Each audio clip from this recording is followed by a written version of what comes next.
ನಮಸ್ಕಾರ ಸ್ನೇಹಿತರೆ, ನಾನು ಹನುಮಂತ್ ಮಾಗಿ. ಸ್ನೇಹಿತರೆ, ಕಾಕಿನಾಡ ಜಿಲ್ಲೆಯ ತುನಿ ಮಂಡಲದ CH ಅಗ್ರಹಾರಂ ಗ್ರಾಮದ 3 ವರ್ಷದ ಬಾಲಕಿ ಜಾಹ್ನವಿ ಅಥವಾ ಜ್ಞಾನೇಶ್ವರಿ ಎಂಬ ಮಗುವಿನ ನಾಪತ್ತೆ ಪ್ರಕರಣ ಕಳೆದ 3 ದಿನಗಳಿಂದ ಏನೇನೆಲ್ಲ ಅಪ್ಡೇಟ್ ಆಗಿದೆ ಅಂತೇಳಿ ಬಹುತೇಕ ಜನ ಪ್ರಶ್ನೆಗಳನ್ನು ಮಾಡ್ತಾ ಇದ್ರು. ಇದೀಗ ಪೊಲೀಸರು ಕೂಡ ಅಲರ್ಟ್ ಆಗಿದ್ದಾರೆ. ಜೊತೆಗೆ ಒಂದಿಷ್ಟು ಮಹತ್ವದ ಬೆಳವಣಿಗೆಯೂ ಕೂಡ ಈ ಕೇಸ್ನಲ್ಲಿ ಆಗಿದ್ದಾವೆ. ಆ ಕುರಿತಾಗಿ ಒಂದಿಷ್ಟು ಏನೇನೆಲ್ಲ ಬೆಳವಣಿಗೆ ಆಗಿದ್ದಾವೆ, ಈಗ ತಿಂಗಳೇ ಕಳೆಯೋದಕ್ಕೆ ಬಂತು, ಆದ್ರೆ ಪೊಲೀಸರು ಅದೇನು ಮಾಡ್ತಾ ಇದ್ದಾರೆ, ಜೊತೆಗೆ ಇಲಾಖೆಗಳು ಏನು ಕೆಲಸವನ್ನ ಮಾಡ್ತಾ ಇದ್ದಾವೆ, ಕಾಡನ್ನ ಬಿಟ್ಟು ನಾಡಿಗೆ ಬಂದಿದ್ದಾದ್ರೂ ಹೇಗೆ, ಆ ಮಗುವನ್ನ ಯಾರು ಅಪಹರಿಸಿಕೊಂಡು ಹೋಗಿದ್ದಾರೆ ಅನ್ನುವಂತ ಅನುಮಾನ ಪೊಲೀಸರಲ್ಲಿ ಮೂಡ್ತಾ ಇದೆ. ಜೊತೆಗೆ ಆರೋಪಿಗಳ ಬಗ್ಗೆ ಹೇಗೆಲ್ಲ ತನಿಖೆ ಮಾಡ್ತಾ ಇದ್ದಾರೆ, ಈ ಕುರಿತಾಗಿ ಈ ಒಂದು ವಿಡಿಯೋದಲ್ಲಿ ಮಾಹಿತಿಯನ್ನ ಗಮನಿಸ್ತಾ ಹೋಗೋಣ. ಸಾಧ್ಯವಾದರೆ ವಿಡಿಯೋನ ಕೊನೆಯವರೆಗೂ ನೋಡಿ. ನೀವೇನಾದರೂ ನಮ್ಮ ಚಾನಲ್ನ ಸಬ್ಸ್ಕ್ರೈಬ್ ಮಾಡಿಕೊಳ್ಳದೆ ವಿಡಿಯೋವನ್ನು ಗಮನಿಸ್ತಾ ಇದ್ದರೆ ಈ ಕೂಡಲೇ ಸಬ್ಸ್ಕ್ರೈಬ್ ಮಾಡಿ ಹಾಗೂ ನೋಟಿಫಿಕೇಷನ್ಗಾಗಿ ಬೆಲ್ ಐಕನ್ ಕೂಡ ಕ್ಲಿಕ್ ಮಾಡಿಕೊಳ್ಳಿ. ಸ್ನೇಹಿತರೆ, ಇನ್ನು ನೇರವಾಗಿ ವಿಷಯಕ್ಕೆ ಬಂದು ಬಿಡೋಣ.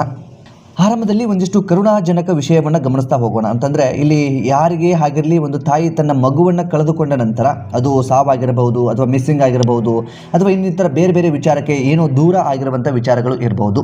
ಆ ಸಂದರ್ಭದಲ್ಲಿ ಸಹಜವಾಗಿ ತಾಯಿಗೆ ನೋವಾಗುವಂಥದ್ದು ಸಹಜ. ಇಲ್ಲಿ ತಂದೆ ಬೇರೆ ವಿಚಾರ ಇರಬಹುದು, ಆದರೆ ತುಂಬ ನೋವಾಗುವಂಥ ವಿಚಾರ ಏನು ಅಂತಂದರೆ ತಾಯಿಯ ಕಣ್ಣೀರು ಇರುತ್ತಲ್ಲ ಅಥವಾ ಆ ನೋವು ಇರುತ್ತಲ್ಲ, ಆ ಒಂದು ಭಾವನೆ ಇರುತ್ತಲ್ಲ, ಅದನ್ನು ಗಮನಿಸಿದಂಥ ಪ್ರತಿಯೊಬ್ಬರಿಗೂ ಕೂಡ ಒಂದು ಕ್ಷಣ ಬೇಜಾರು ಹಾಕಿ ಬಿಡುತ್ತೆ. ಈಗ ಅಂಥದ್ದೇ ಒಂದು ಕರುಣಾಜನಕ ವಿಚಾರ ಇದು. ಅದರ ಬಗ್ಗೆಯೂ ಕೂಡ ಗಮನಿಸ್ತಾ ಹೋಗೋಣ. ಮಗಳು ಕಣ್ಮರೆಯಾಗಿ ಸುಮಾರು 1 ತಿಂಗಳು ಕಳೆಯುತ್ತಾ ಬರ್ತಾ ಇದೆ. ತಾಯಿ ಭವಾನಿ ಅವರ ಆ ವೇದನೆ ಮುಗಿಲು ಮುಟ್ಟಿದೆ. ಇಂದು ಒಂದು ವಿಡಿಯೋವನ್ನು ಕೂಡ ಬಿಡುಗಡೆ ಮಾಡಿದ್ದಾರೆ. ಅಂತಂದ್ರೆ ಆ ಒಂದು ವಿಡಿಯೋದಲ್ಲಿ ಏನಿದೆ, ಅವರು ಏನನ್ನ ಹೇಳ್ತಾ ಇದ್ದಾರೆ, ಅವರ ಕರುಣಾಜನಕ ಅಥವಾ ಅವರ ಕರಳು ಹಿಂಡುವಂತ ವಿಷಯ ಏನಿದೆ ಎಂಬುದನ್ನ ಗಮನಿಸ್ತಾ ಹೋಗೋದಾದ್ರೆ, ನನ್ನ ಜಾನು ಇಲ್ಲದೆ ಇಡೀ ಮನೆಯಲ್ಲಿ ನಗು ಅನ್ನೋದೇ ಇಲ್ಲದಂತಾಗಿದೆ. ಯಾರಾದರೂ ಗೊತ್ತಿದ್ದೋ ಅಥವಾ ಗೊತ್ತಿಲ್ಲದೆಯೋ ನನ್ನ ಮಗಳನ್ನ ಕರೆದೊಯ್ದಿದ್ದಾರೆ. ದಯವಿಟ್ಟು ಆಕೆಯನ್ನ ಸುರಕ್ಷಿತವಾಗಿ ನಮಗೆ ಒಪ್ಪಿಸಿ. ನಿಮ್ಮ ಮೇಲೆ ನಾವು ಯಾವುದೇ ಪೊಲೀಸ್ ಕೇಸ್ ಹಾಕುವುದಿಲ್ಲ ಎಂದು ಅಪಹರಣಕಾರರಲ್ಲಿ ಸಾರ್ವಜನಿಕವಾಗಿ ಅತ್ಯಂತ ಕರುಣಾಜನಕವಾಗಿ ಮನವಿ ಕೂಡ ಮಾಡಿಕೊಂಡಿದ್ದಾರೆ. ಸಹಜವಾಗಿ ಈ ವಿಷಯವನ್ನು ಕೇಳ್ತಾ ಇದ್ದಾಗೆ ಎಲ್ರಿಗೂ ಕೂಡ ಹಿಂಗೆಲ್ಲ ಪರಿಸ್ಥಿತಿ ಯಾವ ತಾಯಿಗೂ ಕೂಡ ಬರೋದು ಬೇಡ ಅಂತ ಅನಿಸುತ್ತೆ. ಸೊ ಇದು ಒಂದು ಕಡೆಯ ಬೆಳವಣಿಗೆ ಅಥವಾ ಒಂದು ಕಡೆ ನೋವಿನ ಸಂಗತಿ ಅಥವಾ ಕರುಣಾಜನಕ ಸಂಗತಿ ಆದ್ರೆ, ಇತ್ತ ಪೊಲೀಸರು ಕೂಡ ಒಂದಿಷ್ಟು ಮಹತ್ವದ ಬೆಳವಣಿಗೆಯನ್ನು ಮಾಡ್ತಾ ಇದ್ದಾರೆ. ಅಂತಂದ್ರೆ ಇದೀಗ ದಿನಗಳು ಉರುಳ್ತಾ ಇದ್ದಂತೆ ಪ್ರಕರಣದ ನಿಗೂಢತೆ ಹೆಚ್ಚಾಗ್ತಾ ಇದೆ.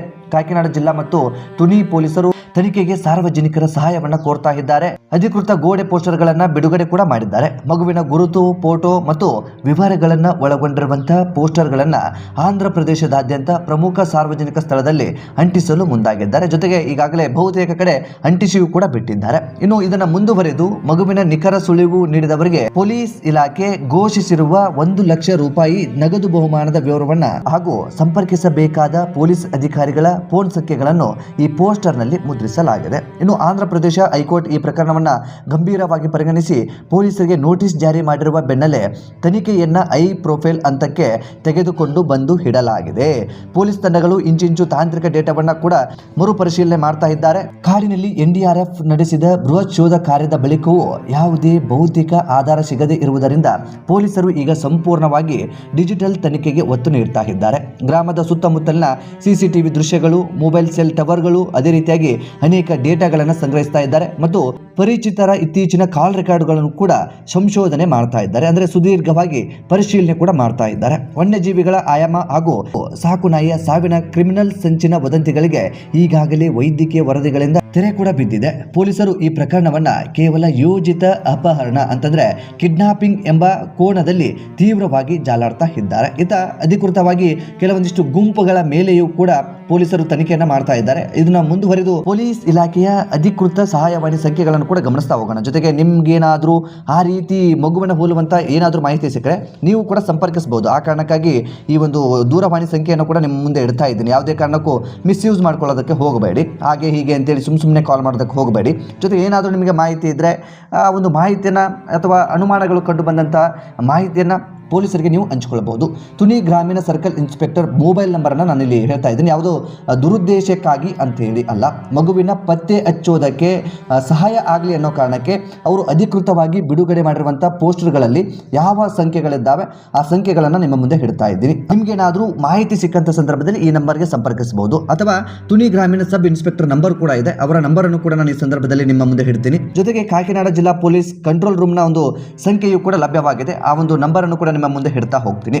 ತಕ್ಷಣವೇ ಸಹಾಯಕ್ಕಾಗಿ 100 ಅಥವಾ 112ಗೆ ಕರೆ ಮಾಡಬಹುದು. ಇದಿಷ್ಟು ಪೊಲೀಸ್ ಇಲಾಖೆಗೆ ಸಂಬಂಧಪಟ್ಟ ಹಾಗೆ ಮಗುವಿನ ಪತ್ತೆಗಾಗಿ ಒಂದು ಸಹಾಯವಾಣಿ ನಂಬರ್ ಅನ್ನು ಕೂಡ ಕೊಡಲಾಗಿದೆ. ಅಧಿಕೃತವಾಗಿ ಪೊಲೀಸ್ ಇಲಾಖೆಯ ನಂಬರ್ ಕೂಡ ಇದೆ. ಅದೆಲ್ಲವೂ ಕೂಡ ನಿಮ್ಮ ಮುಂದೆ ಇಟ್ಟಿದ್ದೇನೆ. ಯಾರು ಕೂಡ ಅದನ್ನು ಮಿಸ್ಯೂಸ್ ಕೂಡ ಮಾಡ್ಕೊಳ್ಳೋದಕ್ಕೆ ಹೋಗಬೇಡ. ಅದೊಂದು ವಿಶೇಷ ಸೂಚನೆ ಅಂತ ಅಂದ್ಕೊಂಡ್ರು ಕೂಡ ತಪ್ಪಾಗಲಿಕ್ಕಿಲ್ಲ. ಇನ್ನು ಇದರ ಮುಂದುವರೆದು ಹೈಕೋರ್ಟ್ ಜಾರಿಗೊಳಿಸಿದ್ದ ಕಟ್ಟುನಿಟ್ಟಿನ ನೋಟಿಸ್ಗೆ ಸ್ಪಂದಿಸಿರುವಂತಹ ಕಾಕಿನಾಡ ಜಿಲ್ಲಾ ಎಸ್ಪಿ ನೇತೃತ್ವದ ತಂಡವು ಇದುವರೆಗೆ ನಡೆಸಿರುವ ಡ್ರೋನ್ ಶೋಧ, ನಾಯಿಯ ಮರಣೋತ್ತರ ಪರೀಕ್ಷೆಯ ವರದಿ ಮತ್ತು ಸಿಸಿಟಿವಿ ತನಿಖೆಯ ಸಂಪೂರ್ಣ ಪ್ರಗತಿ ವರದಿಯನ್ನ ನ್ಯಾಯಾಲಯಕ್ಕೆ ಸಲ್ಲಿಸಲು ಸಿದ್ಧತೆಯನ್ನು ನಡೆಸಿಕೊಳ್ತಾ ಇದೆ. ಈ ಸಾರ್ವಜನಿಕ ಹಿತಾಸಕ್ತಿ ಅರ್ಜಿಯ ಮುಂದಿನ ಅಧಿಕೃತ ವಿಚಾರಣೆಯನ್ನ ನ್ಯಾಯಾಲಯವು ಜುಲೈ 2ನೇ ವಾರದಲ್ಲಿ ಕೈಗೆತ್ತಿಕೊಳ್ಳುವಂತಹ ಸಾಧ್ಯತೆ ಇದೆ. ಅಷ್ಟರೊಳಗೆ ಮಗುವನ್ನ ಪತ್ತೆ ಹಚ್ಚಲು ಪೊಲೀಸರು ತಮ್ಮ ಸಂಪೂರ್ಣವಾದಂತಹ ಶಕ್ತಿಯನ್ನು ಕೂಡ ಇದಕ್ಕೆ ಬಳಸ್ತಾ ಇದ್ದಾರೆ. ಇನ್ನು ಈ ಒಂದು ಪ್ರಕರಣದಲ್ಲಿ ಒಡಿಶಾ ಮತ್ತು ನೆರೆ ರಾಜ್ಯಗಳ ಭಿಕ್ಷಾಟನ ದಂಧೆಯ ಮೇಲೆ ಲಿಂಕ್ ಇರಬಹುದು ಅನ್ನುವ ಕಾರಣಕ್ಕೆ ಆ ನಿಟ್ಟಿನಲ್ಲಿಯೂ ಕೂಡ ಒಂದಿಷ್ಟು ಪ್ಲಾನ್ ಕೂಡ ಹಾಕೊಂಡು ಅಲ್ಲಿ ತನಿಖೆ ಕೂಡ ಮಾಡ್ತಾ ಇದ್ದಾರೆ. ಆ ತನಿಖೆ ಯಾವ ರೀತಿಯಾಗಿ ನಡೀತಾ ಇದೆ, ಪ್ಲಾನಿಂಗ್ ಯಾವ ರೀತಿಯಾಗಿದೆ ಅನ್ನುವಂಥದ್ದನ್ನು ನಿಮ್ಮ ಮುಂದೆ ಹಿಡ್ತಾ ಹೋಗ್ತೀನಿ. ಪಾಮ್ ಆಯಿಲ್ ತೋಟದ ಜಂಟಿ ಶೋಧ ಕಾರ್ಯಾಚರಣೆಯಲ್ಲಿ ಮಗುವಿನ ಯಾವುದೇ ಭೌತಿಕ ಆಧಾರಗಳು ಅಂತಂದ್ರೆ ಬಟ್ಟೆ ಆಗಿರ್ಬೋದು ಅಥವಾ ದೇಹದ ತುಣುಕುಗಳಾಗಿರ್ಬೋದು ಅಥವಾ ಇನ್ನೇನೋ ಬೇರೆ ಬೇರೆ ರೀತಿಯಾದಂಥ ಕುರುಹುಗಳು ಅಂತ ಏನು ಕರಿತೀವಿ, ಅದ್ಯಾವುದು ಕೂಡ ಸಿಗದೇ ಇರುವ ಕಾರಣದಿಂದಾಗಿ ತೃಪ್ತಿಪರ ಭಿಕ್ಷಾಟನ ದಂಧೆಕೋರರಿಗೆ ಮಗುವನ್ನ ಅಪಹರಿಸಿದ್ದಾರೆ ಎಂಬ ತೀರ್ಮಾನಕ್ಕೆ ಪೊಲೀಸರು ಕೂಡ ಬಂದಿದ್ದಾರೆ. ಅಂತಂದ್ರೆ ಯಾರೋ ಭಿಕ್ಷಾಟನೆ ಮಾಡುವಂಥವರು ಈ ಮಗುವನ್ನು ಎತ್ಕೊಂಡು ಹೋಗಿರಬಹುದು ಅನ್ನುವಂತಹ ತೀರ್ಮಾನಕ್ಕೆ ಇದೀಗ ಪೊಲೀಸರು ಬಂದಿದ್ದಾರೆ. ಆಂಧ್ರ ಪ್ರದೇಶದ ಗಡಿ ಜಿಲ್ಲೆಗಳ ಮೂಲಕ ಒಡಿಶಾ, ತೆಲಂಗಾಣ ಮತ್ತು ತಮಿಳುನಾಡಿಗೆ ಸಂಪರ್ಕ ಕಲ್ಪಿಸಿರುವಂತಹ ರೈಲ್ವೆ ಹಾಗೂ ಬಸ್ ಮಾರ್ಗಗಳಲ್ಲಿ ಸಕ್ರಿಯವಾಗಿರುವಂತಹ ಭಿಕ್ಷಾಟನ ಗ್ಯಾಂಗ್ಗಳ ಇತಿಹಾಸವನ್ನ ಸೈಬರ್ ಕ್ರೈಮ್ ಪೊಲೀಸರು ಜಾಲಾಡ್ತಾ ಇದ್ದಾರೆ. ಇನ್ನು ತುನಿ, ವಿಶಾಖಪಟ್ಟಣಂ ಮತ್ತು ವಿಜಯವಾಡ ರೈಲ್ವೆ ನಿಲ್ದಾಣದಲ್ಲಿ ಘಟನೆ ನಡೆದ ದಿನ ಮತ್ತು ಅದರ ಮರುದಿನ ದಾಖಲಾಗಿರುವಂತಹ ಸಿಸಿಟಿವಿ ದೃಶ್ಯಾವಳಿಗಳನ್ನ ವಿಶೇಷ ತಂಡಗಳು ಮರುಪರಿಶೀಲನೆ ಮಾಡ್ತಾ ಇದ್ದಾವೆ. ಜೊತೆಗೆ ವಲಸೆ ಕಾರ್ಮಿಕರ ಸೋಗಿನಲ್ಲಿ ಬರುವಂತಹ ಕೆಲವರು ಮುಗ್ಧ ಮಕ್ಕಳನ್ನ ಅಪಹರಿಸಿ ಬೇರೆ ರಾಜ್ಯಗಳಿಗೆ ಭಿಕ್ಷಾಟನೆಗೆ ತಳ್ಳುವಂತಹ ದಂಧೆಗಳಲ್ಲಿ ತೊಡಗಿರುವ ಶಂಕೆ ಕೂಡ ಇದೆ. ಆ ನಿಟ್ಟಿನಲ್ಲಿಯೂ ಕೂಡ ತನಿಖೆಯನ್ನು ಮುಂದುವರಿಸ್ತಾ ಇದ್ದಾರೆ. ಇನ್ನು ಆಂಧ್ರದ ವಿವಿಧ ಭಾಗಗಳಲ್ಲಿ ತಾತ್ಕಾಲಿಕವಾಗಿ ಡೇರೆ ಹಾಕಿ ವಾಸಿಸುವ ಸಂಚಾರಿ ಬುಡಕಟ್ಟು ಜನಾಂಗ ಹಾಗೂ ಹೊರ ರಾಜ್ಯಗಳ ಕೂಲಿ ಕಾರ್ಮಿಕರ ತಂಗುದಾಣಗಳ ಮೇಲೆ ಸ್ಥಳೀಯ ಪೊಲೀಸರು ತಪಾಸಣೆ ಕೂಡ ನಡೆಸ್ತಾ ಇದ್ದಾರೆ. ಮಗು ನಾಪತ್ತೆಯಾದ ತೋಟದ ಸುತ್ತಮುತ್ತಲಿನ ರಸ್ತೆಗಳಲ್ಲಿ ಘಟನೆ ನಡೆದ ದಿನದಂದು ಸಂಶಯಾಸ್ಪದವಾಗಿ ಓಡಾಡಿದ ಅಪರಿಚಿತ ವ್ಯಕ್ತಿಗಳ ರೇಖಾಚಿತ್ರಗಳನ್ನು ಸಿದ್ಧಪಡಿಸಲು ಪೊಲೀಸರು ಪ್ರಯತ್ನ ಕೂಡ ಮಾಡ್ತಾ ಇದ್ದಾರೆ. ಇದಿಷ್ಟು ಈ ಒಂದು ಪ್ರಕರಣಕ್ಕೆ ಸಂಬಂಧಪಟ್ಟ ಹಾಗೆ ಒಂದಿಷ್ಟು ಬೆಳವಣಿಗೆ ಅಂತ ಹೇಳಬಹುದು. ಒಟ್ಟಾರೆಯಾಗಿ ಮಗು ನಾಪತ್ತೆ ಆಗಿರುವಂಥದ್ದು ನಿಜಕ್ಕೂ ದೊಡ್ಡ ನೋವಿನ ಸಂಗತಿ. ಇದು ಕೇವಲ ತಮಿಳುನಾಡಿಗಾಗಲಿ, ಆಂಧ್ರ ಪ್ರದೇಶಕ್ಕಾಗಲಿ ಅಥವಾ ಇನ್ಯಾವುದೋ ಪ್ರದೇಶಕ್ಕಾಗಲಿ ಸಂಬಂಧಪಟ್ಟಿರುವಂಥ ವಿಚಾರ ಅಲ್ಲ. ಇಡೀ ದೇಶವೇ ಗಮನಿಸ್ತಾ ಇದೆ. ಏನಾಯಿತು, ಮಗು ಪ್ರಕರಣ ಇಲ್ಲಿಗೆ ಬಂತು, ಮಗು ಸಾವನ್ನಪ್ಪಿ ಬಿಡ್ತಾ ಅಥವಾ ಯಾರಾದರೂ ಅಪಹರಿಸ್ಕೊಂಡು ಹೋಗಿಬಿಟ್ರಾ ಅಥವಾ ಯಾವುದಾದ್ರೂ ಸರಿಸೃಪ ನುಂಗ ಹಾಕಿ ಬಿಡ್ತಾ, ಈ ನಿಟ್ಟಿನಲ್ಲಿ ಸಾಕಷ್ಟು ಜನ ಈ ಕೇಸ್ ಅಪ್ಡೇಟನ್ನು ಫಾಲೋ ಮಾಡ್ತಾ ಇದ್ದೀರಿ. ಸೊ ಹಾಗಾಗಿ ಬಹುತೇಕರು ಗಮನಿಸ್ತಾ ಇರುವಂಥ ಕಾರಣದಿಂದಾಗಿ ಈ ಕೇಸ್ನ ನಾನು ಕೂಡ ಸರಣಿ ವರದಿಗಳನ್ನು ಮಾಡ್ತಾ ಇದ್ದೀನಿ. ಏನೇನೆಲ್ಲ ಮಾಹಿತಿ ಕೂಡ ಲಭ್ಯವಾಗ್ತಾ ಇದೆ ಆ ಮಾಹಿತಿಯನ್ನು ನಿಮ್ಮ ಮುಂದೆ ಬಿಚ್ಚಿಡ್ತಾ ಹೋಗ್ತಾ ಇದ್ದೀನಿ. ಸ್ನೇಹಿತರೆ, ಇದಿಷ್ಟು ಈ ಒಂದು ಸದ್ಯದ ಮಟ್ಟಿಗಿನ ಅಪ್ಡೇಟ್. ಈ ಕುರಿತಾಗಿ ನಿಮ್ಮ ಅನಿಸಿಕೆ ಏನು ಎಂಬುದನ್ನು ಕಾಮೆಂಟ್ ಬಾಕ್ಸಲ್ಲಿ ಮೆನ್ಷನ್ ಮಾಡಿ. ಆದಷ್ಟು ಈ ವಿಡಿಯೋನ ನಿಮ್ಮ ಸ್ನೇಹಿತರಾಗಿರ್ಬೋದು, ಫ್ರೆಂಡ್ಸ್ಗಳಾಗಿರ್ಬೋದು ಅಥವಾ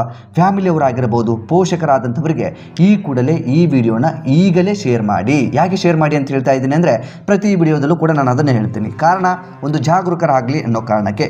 ಜನರಲ್ಲಿ ಮಕ್ಕಳ ಮೇಲೆ ಇರುವಂಥ ಪ್ರೀತಿ ಎಷ್ಟು ಇದೆಯೋ ಕಾಳಜಿಯು ಕೂಡ ಅಷ್ಟೇ ಮುಖ್ಯವಾಗುತ್ತೆ. ಆ ಕಾರಣದಿಂದಾಗಿ ಯಾವುದೋ ಎಡವಟ್ಟು ಆಗುವ ಪೂರ್ವದಲ್ಲಿ ಎಚ್ಚೆತ್ತುಕೊಳ್ಳಿ ಅನ್ನೋ ಕಾರಣಕ್ಕೆ ಪೋಷಕರಿಗೆ ಆದಷ್ಟು ಈ ವಿಡಿಯೋನ ಶೇರ್ ಮಾಡಿ. ಆ ತಾಯಿಯ ನೋವುಗಳೇನು, ಇಲಾಖೆಗಳು ಏನೆಲ್ಲ ಕಷ್ಟಪಡ್ತಾ ಇದ್ದಾವೆ, ಒಂದು ಮಗು ನಾಪತ್ತೆ ಆಗಿಬಿಟ್ರೆ ಮುಂದೆ ಅದರ ಭೀಕರತೆ ಹೇಗಿರುತ್ತೆ ಅನ್ನೋ ಕಾರಣಕ್ಕೆ ಅರ್ಥ ಆಗಲಿ ಅನ್ನೋ ಕಾರಣಕ್ಕೆ ಪೋಷಕರಿಗೆ ಈ ವಿಡಿಯೋನ ಶೇರ್ ಮಾಡಿ ಅಂತ ಪ್ರತಿ ವಿಡಿಯೋದಲ್ಲೂ ಮನವಿ ಮಾಡ್ಕೊಳ್ತಾ ಇದ್ದೇನೆ. ಸ್ನೇಹಿತರೆ, ನೀವೇನಾದರೂ ನಮ್ಮ ಚಾನಲ್ನ ಸಬ್ಸ್ಕ್ರೈಬ್ ಮಾಡಿಕೊಳ್ಳದೆ ವಿಡಿಯೋವನ್ನು ಗಮನಿಸಿದ್ರೆ ಈ ಕೂಡಲೇ ಸಬ್ಸ್ಕ್ರೈಬ್ ಮಾಡಿ ಹಾಗೂ ಬೆಲ್ ಐಕನ್ ಕೂಡ ಕ್ಲಿಕ್ ಮಾಡಿಕೊಳ್ಳಿ. ಮತ್ತೆ ಮುಂದಿನ ವಿಡಿಯೋದಲ್ಲಿ ಸಿಗೋಣ. ನಮಸ್ಕಾರ.